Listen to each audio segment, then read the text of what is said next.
Thank you நட்டி sir. அடுத்ததாக தரையிலும் சரி திரையிலும் சரி ரொம்ப இயல்பாக இருக்கக்கூடிய தமிழ் சினிமாவினுடைய யதார்த்த நாயகன் அப்படின்னு சொன்னா விமல் சார். சார் நீங்க சொல்லணும் நிச்சயமாக இந்த படத்தை பத்தி. Over to you. எல்லாருக்கும் வணக்கம். பத்திரிகை, ஊடக, தொலைக்காட்சி மற்றும் அனைத்து நண்பர்களுக்கும் என்னுடைய முதற்கண் நன்றி வணக்கம். இந்த விழாவின் கதாநாயகன் அண்ணன் இமான் அவர்களுக்கும் என்னுடைய வணக்கம். அண்ணன் இமான் அண்ணனோட அது 3வது படமும் 4வது படமும் பண்ணுறேங்க. எல்லா படமுமே சாங்ஸ் ரொம்ப அருமையாக பண்ணியிருந்தாங்க. எல்லா படமும் ஹிட்டு படம் வேறு. அந்த வரிசையில் இந்த வடம் படத்துக்கு ஏன்னா முந்தானது தான் படம் பார்த்தேன், ரொம்ப அருமையாக இருந்தது. ஒரு நட்டியானியா சொன்ன மாதிரி இந்த படத்துக்கு ரொம்ப உயிர் கொடுத்துருக்காரு, அதுதான் சொல்லலாம். அதேமாதிரி சாங்கும் ரொம்ப ரொம்ப அருமையாக போட்டிருக்காங்க. இந்த பாண்டிமணி சாங் இப்போ இந்த மதுரை சைடு இப்போ மஞ்சு வரட்டு நடக்கிற எல்லா இடத்துலையும் இந்த பாட்டு தான் போடுறாங்க.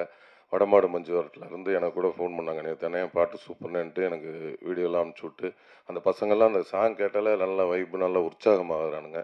அந்தளவுக்கு இந்த படத்தில் அருமையான சாங் போட்டு கொடுத்துருக்கீங்க. Super super. அப்புறம் அண்ணன் ஜெகனண்ணன் அவர்கள் ரத்தத்தின் எனக்கு இங்கே உட்காந்தீங்க, இப்படியே நோட் பண்ணியிருந்தேன்னா இப்போ அங்கே போயிட்டீங்க.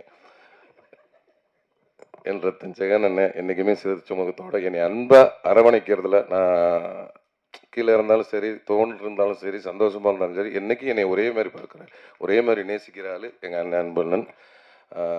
அப்புறம் மூர்த்தி அண்ணன் சொன்னார், இந்த படத்தில் நல்லா மாசாக நடிச்சிருக்கீங்க, அடுத்து மாஸ் ஹீரோன்னு. எனக்கு மாஸ் ஹீரோலாம் வேணாம், நல்ல மனசுள்ள ஹீரோவாக இருந்தால் போதும். ஏன்னா என் சக்தி எனக்கு தெரியும். அதனால் ஆண்டவன் இந்த அளவுக்கு வச்சுருந்தாலே எனக்கு போதும். நம்மளை நம்பி பணம் போடுற தயாரிப்பாளருக்கு நல்ல 4 காசு லாபத்தை கொடுத்தா போதும். அந்தளவுக்கு என்னை ஆண்டவன் சிந்தனை போதும். அப்புறம் என் அன்பு பங்காளி சரவண சக்தி பங்காளி, அவரோட நிறைய படம் நடிச்சிருக்கேன். அந்த வருஷத்தில் இந்த படமும் ரொம்ப அருமையாக பண்ணியிருக்கிறாங்க. அப்புறம் ஏன்னா ஆர்டர் கட் ஆகிடும், அதுக்காக தான் இங்கிட்டிருந்து இப்படி வரேன். இப்போ எங்கள் ஆர்ட் டைரக்டர் அண்ணன் ரொம்ப அருமையாக இந்த படத்தில் எங்கள் ஸ்பாட்டில் பார்த்தா எதையாவது தூக்கிக்கிட்டு எதாவது ஒன்று பண்ணிக்கிட்டே தான் இருப்பார். இந்த அளவுக்கு இயல்பாக ரொம்ப ஏன்னா டைரக்டரோட நண்பர் அப்படின்றதுனால எந்த ஒரு ஈகம் எல்லாமே இதுனா ஆர்ட் டைரக்டர் நானாக செய்யணும், அசிஸ்டண்ட் தான் செய்யணும்லாம் கிடையாது. இல்லை, எந்த வேலையாக இருந்தாலும் இறங்கி செய்வார். அந்தளவுக்கு ஒரு பிரமாதமான ஒரு ஆர்ட் டைரக்டர். அப்புறம் எல்லோரும் சொன்ன மாதிரி மாஸ்டர் முருகன் மாஸ்டர் அவர்கள் என்னை ரொம்ப அருமையாக, நான் அவ்வளோ ஃபைட்டு போட்டிருக்கேன். ஆனால் எனக்கு ஒரு ஸ்டெயின் கூட தெரியல, ஒரு ஃபைட்டு பண்ண மாதிரியே தெரியல. அந்தளவுக்கு ஒரு ஒரு குழந்தைகிட்ட வேலை வாங்குற மாதிரி தான் வாங்கினார். ரொம்ப இயல்பாக வாங்கினார். சூப்பராகவும் பண்ணியிருக்கேன். நல்லா பண்ணனா மாஸ்டர், ரொம்ப சூப்பர். என்னை ரொம்ப நல்லா பண்ண வச்சதுக்கு உங்களுக்கு ரொம்ப நன்றி மாஸ்டர். ஆமாம். அதுக்கப்புறம் இங்கே மற்றும் எல்லாம் ஏன்னா அவங்க நிறைய பேர்த்தோட எனக்கு காம்பினேஷன்லாம் இல்லை, இருந்தாலும் அவங்க எல்லாத்துக்கும் என்னுடைய வாழ்த்துக்கள். அப்புறம் காஸ்டியூம் டிசைனர் டோத்தி, உங்கள் வாயிலே நுழையாது உங்கள் பேர், டாங்தி. டோத்தினா வேஸ்டியா? டோரத்தி அவர்கள் காஸ்டியூம். இந்த படத்தில் என்ன வழக்கம் போல் வேட்டி சட்டை தான் போட்டிருப்பேன், இருந்தாலும் அந்த டிசைன் பண்ணி கொடுத்தது இவங்க தான். இன்னைக்கு போட்டிருக்கு, ஆனால் வேட்டியும் பனியன் மட்டும் இவங்க, கீழே பேண்ட் எங்கள் வீட்டுக்காரம்மா, அவங்க செலெக்ஷன். அவங்க கோச்சுக்கான்னு சொல்ல, உண்மையிலே தான் சொல்கிறேன். அப்புறம் உங்களுக்கு கதாநாயகி சனாஸ்கா, பெரிய டாஸ்காக இருக்குது இவங்க பேரெல்லாம் கூப்பிடுறது. சனாஸ்கா அவர்கள் ரொம்ப இயல்பாக நடிச்சிருந்தாங்க. ஏன்னா நிறைய எனக்கு அவங்க இந்த மாடு, எனக்கு தம்பி பாலசரவணன் அவர்கள், எல்லாத்துக்கும் எங்கள் ஆளுவத்துக்கும் இந்த மாடோட தான் பெரிய டாஸ்காக இருக்கும். அதுமாரி அந்த பாண்டிமணிங்கிற மாடு, அவங்க இன்னைக்கு கால் செட் இல்லைன்னா அவங்களும் இன்னைக்கு வந்திருப்பாங்க. அவங்க இன்னைக்கு வடமாடு மஞ்சுவரத்தில் இருக்கிறாங்க, அதனால் இன்னைக்கு வர முடியல. 6ஆம் தேதி மதுரை கால் செட் கொடுத்துருக்காரு பாண்டிமணி, அதனால் அங்கே வந்துடுவார். அதனால் அங்கே அவரை பார்த்துக்குவோம். அதனால் எங்களுக்கு காம்பினேஷன் ரொம்ப அருமையாக பண்ணியிருந்தாங்க. நட்டியானேன்னு சொன்ன மாதிரி இந்த இன்ட்ரோல் பிளாக்கில் ஒரு இதாக காமிச்சிருக்கிறாங்க. சூப்பர், நல்லா பண்ணியிருக்காங்க. அப்புறம் எடிட்டர் சார் ரொம்ப அருமையாக பண்ணியிருக்காங்க. நேற்று வரையும் கட்டு இதை மாற்று அதை மாற்றுன்னு சொல்லிட்டு இருந்தார். நேற்று வரையும் இன்னைக்கு வரையும் அந்த படத்தில் ஒர்க் பண்ணிக்கிட்டே இருக்கார். அவரோட ஒர்க்குங்க ரொம்ப சூப்பர். எங்கள் அக்கா தீபா அக்கா எப்பவுமே அவங்க வந்து நேரில் வந்து நல்லா சிரிச்ச முகமாக இருப்பாங்க. அண்ணன் சொன்ன மாதிரி படத்தில் நிறைய பக்கெட் கணக்கில் அழுவாங்க. அந்த ஏஜுக்கும் போவாங்க, இந்த ஏஜுக்கும் போவாங்க. ரொம்ப அருமையாக்கா, அவங்களோட சேர்ந்து பணியாற்றுறதுல ரொம்ப சந்தோஷம்க்கா. அப்புறம் அண்ணன் அங்கே இருந்தீங்களா, இங்கே இருந்தீங்களா, நட்டி அண்ணன் அவர்கள், அவரோட சேர்ந்து நான் வந்து இது முதல் படம் பணியாற்றுறேன். ரொம்ப சந்தோஷமாக இருந்துச்சு. ஏன்னா அவங்க அவ்வளோ பெரிய சீனியர் கேமராமேனாக இருக்கட்டும், ஆக்டராக இருக்கட்டும், என்னோட ரொம்ப ரொம்ப சீனியர். அவங்களோட எனக்கு வந்து 2 பேரும் தனித்தனியாக சண்டை போட்டு 2 பேரும் ஒன்றா சண்டை போட்டுக்கிற மாதிரி சீக்வன்ஸு. எனக்கா பயமாக இருக்குது, ஐயோ அண்ணன் கூட எப்பட்றா அப்படின்ட்டு. அது மழை வேற பண்ணுன்னா அதெல்லாம் ஒன்றும் இல்லைன்னு சொல்லி தட்டி கொடுத்து உற்சாகமாக வேலை வாங்கினார். அதெல்லாம் ஒன்றும் கிடையாதுப்பா, நீ வாட்டில் அடிப்பா, அடிக்கணுமா அடி, என்ன வேணுமோ பண்ணி மிதிக்கணுமா மிதி அப்படின்னு ரொம்ப ஃப்ரீடம் கொடுத்தாரு. ரொம்ப வந்து ரொம்ப நன்றினே. எந்த ஒரு இதுவும் இது பண்ணாமே ரொம்ப ஃப்ரீடம் கொடுத்தாரு. அவர் வந்து ஒரு இசை கலா ரசிகன்னு கூட சொல்லலாம். நிறைய சாங்ஸ் கேட்கறதுல ரொம்ப அவர் என்ன சாங்கு, பழைய சாங்லேருந்து இந்த சாங் வரை என்ன சாங் கேட்டாலும் அது வந்து பாடக்கூடியவர். சூப்பர். அவங்களோட சேர்ந்து வேலை செஞ்சதில் ரொம்ப நன்றினே. அதுக்கப்புறம் வந்து கேமராமேன் சார் பிரசன்னா அவர்கள் ரொம்ப வந்து ஒரு ஜாலியான டைப்பு. என்னப்பா அவரெல்லாம் எடுத்துருவாரா, அந்த ரேஞ்சிலே தான் இருப்பார். அப்படியே உட்காந்து ஒரு காதில் ஒன்று மாட்டிக்குவாங்க. ஒரு 5-6 பேர் இருக்காங்க அவங்க செட்டு, இந்த அசிஸ்டண்ட்டு, போக்குவரத்து, கேமரான்ட்டு ஒரு 5-6 பேர் இந்த காதில் ஒன்று மாட்டிக்கிட்டு மைக்கில் ஒன்று பேசுவாங்கள்ல, இவங்களுக்குள்ளேயே பேசிக்குவாங்க. ஆனால் வேலை நடந்துக்கிட்டே இருக்கும்.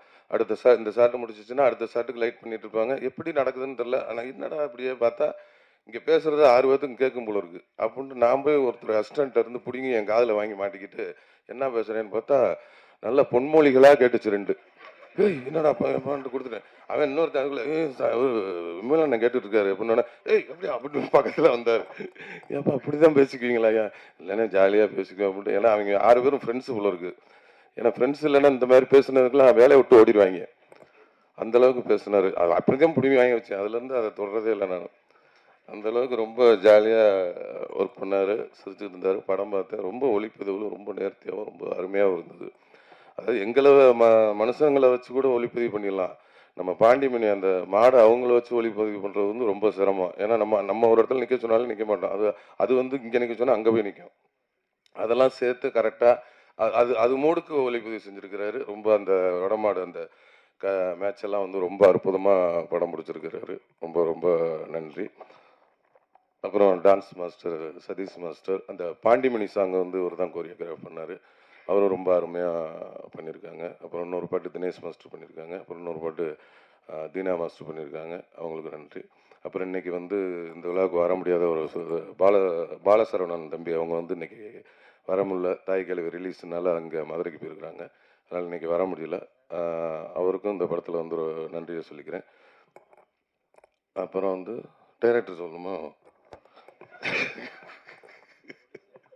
அப்புறம் ப்ரொடியூசரை சொல்லணுமா? ப்ரொடியூசர் படத்தோட தயாரிப்பாளர் வந்து ராஜசேகர் அண்ணன். எல்லாரும் சொன்ன மாதிரி அவர் ஒரு குடும்பமாக யார்கிட்ட பழகினாலும் குடும்பமாக தான் போல இருக்காரு. இப்போ நிறைய குடும்பத்தை சம்பாதிச்சிருக்காரு சினிமாவில். அண்ணன் ராஜசேகர் அண்ணனுக்கு அவரை பற்றி ஒன்று சொல்லணும்னா, அதான் எல்லாரும் உணவு சொல்லிட்டாங்க. நான் ஒரு உண்மை சம்பவம் என்னென்னா, நான் வந்து நம்ம ரோபோ சங்கர் மாமா அவங்க வந்து மறைவுக்கு என்னால் வர முடியல. ஏன்னா அன்னைக்கு வந்து நான் வந்து குற்றாலத்தில் வடம் படப்பிடிப்பில் தான் இருந்தேன். அது கிரவுண்ட் சீனும் பெரிய பொருட்செலவு பண்ணி எடுத்துக்கிட்டு இருந்தாங்க. எனக்கு முதல் நாள் இரவு தான் வந்து இந்த மாதிரி தகவல் சொன்னாங்க. நான் போய் டைரக்டர்கிட்ட சொன்னேன். எப்படியும் விட மாட்டாங்கன்னு தெரியும், இருந்தாலும் கேட்டு பார்ப்போம், விட்டாங்கன்னா சந்தோஷம் அப்படின்ட்டு. அந்த மாதிரி ஆகிப்போச்சு. அப்படியே விட்டிங்கன்னா காலைல பிள்ளைகிட்ட பிடிச்சிட்டு போய் அங்கே போய் பார்த்துட்டு ஈவினிங்கே நைட்டே போயிட்டு காலைல பார்த்துட்டு மத்தியானம் வந்துடுறேங்க அப்படின்னா, அப்படியா அப்படின்ட்டு. ஏன்னா அங்கே எவ்வளோ ஜூனியர் ஆர்டிஸ்ட் ஒரு 1000 பேர் இருக்காங்க. அந்த மாடு செட்டப்பு, மாடுபிடி வீரர்கள், அவ்வளோ மாடு சிவகங்கையிலேருந்து வந்து இறக்கிருக்கிறாங்க. அவ்வளோ ஆர்டிஸ்ட் காம்பினேஷன், இவ்வளோ இது கிட்டத்தட்ட ஒரு 12-13 லட்ச ரூபா 5 லட்ச ரூபா கிட்ட அன்னைக்கு ஒரு நாள் இல்லைன்னா அன்னைக்கு அவ்வளோ காலி. அந்த இருக்கும்போது நமக்கும் ஒரு கேட்கல, இருந்தாலும் கேட்டு பார்க்கலான்ட்டு வேறு ஏதாவது சீன் இருக்கான்னு பார்த்தா வேறு எந்த சீனும் இல்லை. அப்புறம் இல்லைன்னு சொல்லிட்டாங்க. சரி ஓகே அப்படின்ட்டு அடுத்த நாள் ஷூட்டிங்கை கண்டினியூ பண்ணி வர முடியாத சூழல். அதனால் என் மனைவியை அனுப்பிச்சி விட்டு சரி ஓகே அப்படின்னு விட்டுட்டேன்.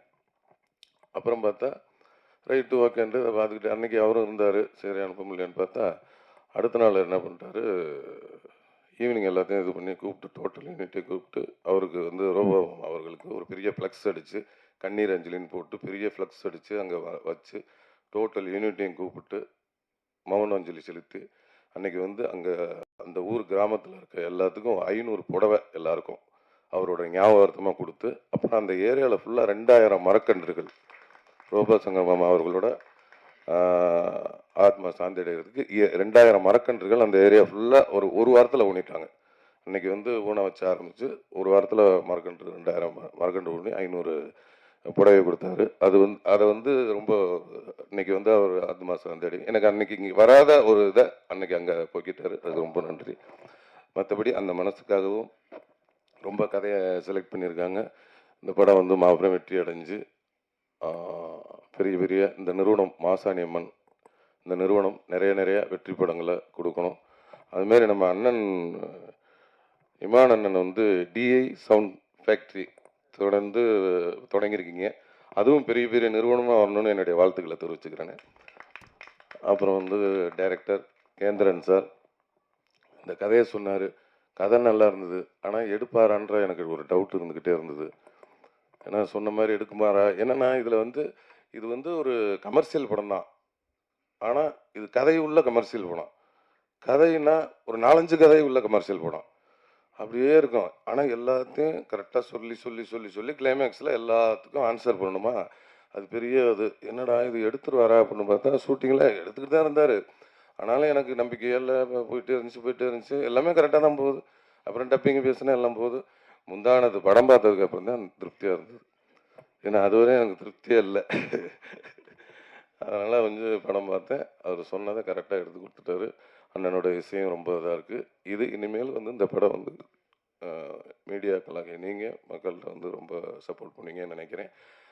எல்லோரும் இவ்வளோ நேரம் காத்திருந்து பார்த்ததுக்கு ரொம்ப நன்றி. வணக்கம்.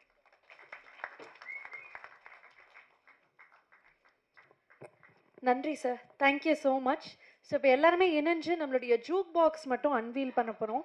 ஸோ அதனால we would like to have the entire team. So கீழே அமர்ந்திருக்க பத்திரிகையாளர் அனைவருக்கும் வணக்கம். ஃபஸ்ட்டு வந்து இயக்குனருக்கு பெரிய நன்றி சொல்லிக்கிறேன். அது ப்ரொடியூசர் புதுப்பட ப்ரொடியூசர் மாதிரி இல்லை, எங்களை கவனிச்சுக்கிட்ட விதம் எல்லாமே அவ்வளோ இதாக கவனிச்சுக்கிட்டாரு. மேலும் அவரும் நிறையா படங்கள் பண்ணணும், அவருக்கு பெரிய நன்றி. விமல் சார் கூட நான் மாப்பிள்ளை சிங்கம் விலங்கு இப்படி வரிசையாக பண்ணிகிட்டே வரேன், தொடர்ந்து பண்ணிகிட்டே வரணும், அவர் பெரிய நன்றி. நட்டி சாரோட தான் நான் பண்ணியிருக்கேன். நட்டி சார் ஒரு சீனில் நான் நடிக்கும் போது பார்த்தீங்கன்னா ஆப்போசிட் அவங்க நடிக்கும் போது எப்பயுமே ஒரு ஆக்டர் நடிக்கும் போது நடித்து முடித்த பிறகு தான் நீங்கள் ரொம்ப நல்லா பண்ணீங்க அப்படின்வாங்க. ஏன்னா அந்த கான்சியஸ் போயிடக்கூடாதுன்ட்டு. சார் வந்து நான் நடிச்சுட்டே இருக்கும்போது பாதியில் சொல்கிறார், நீங்கள் ரொம்ப சூப்பராக பண்ணுறீங்க, இது இன்னும் நல்லா பண்ணுங்க, மெருகேற்றுங்க அப்படின்னாரு. அது எனக்கு ரொம்ப பெரிய விஷயமா இருந்தது, ரொம்ப பெருமையாக இருந்தது. நட்டி சாருக்கு பெரிய நன்றி. அப்புறம் பார்த்தீங்க அப்படின்னீங்கன்னா நம்ம சரவணன் சார், ஜெகன் சார், மூர்த்தி சார், மாஸ்டர், இமான் சார் சொல்லவே தேவையில்லை. சாங் நீங்கள் கேட்டீங்க, அவ்வளோ பாண்டிமுனி அவ்வளோ வைப்பாக இருந்துச்சு. அவருக்கும் பெரிய ரொம்ப நன்றி. ஒளிப்பதிவாளர் அவரை ரசித்து எடுத்தார் நான் நடிக்கும் போது தான், அவருக்கும் மிகப்பெரிய நன்றி. இது ஏன் நான் சொல்லிக்கிறேன்னா, என் கேரக்டரை ரிவீல் பண்ண முடியாது. இந்த கீழேயே கேட்டார், ட்ரெய்லரில் இல்லை நீங்கள் என்ன போஸ்டரில் இருக்கீங்க, அது மாதிரி ஒரு ரொம்ப முக்கியமான கேரக்டர் எனக்கு கொடுத்துருக்காரு டேரக்டர். அது நீங்கள் படமாக பாருங்கள். நான் வந்து ஆசைப்பட்டு வந்த கேரக்டர், நான் இங்கே வந்து ஆசைப்பட்டு வந்த கேரக்டர் அதுதான். நீங்கள் அந்த படமாக பாருங்கள், கண்டிப்பாக உங்களுக்கு ரொம்ப பிடிக்கும். அதை தாண்டி ஆர்டிஸ்ட் பட்டாலுமே நிறையா, நீங்கள் நரேன் சார், பாலசரவணன் சார் நிறையா பேர் நடிச்சிருக்கோம், ரொம்ப நல்லா வந்திருக்கு. கண்டிப்பாக வந்து இந்த படம் ரொம்ப கமர்ஷியல் ஹிட் ஆகணும். இப்போதைக்கு என்னால் அது மட்டும் தான் சொல்லிக்க முடியும். நன்றி.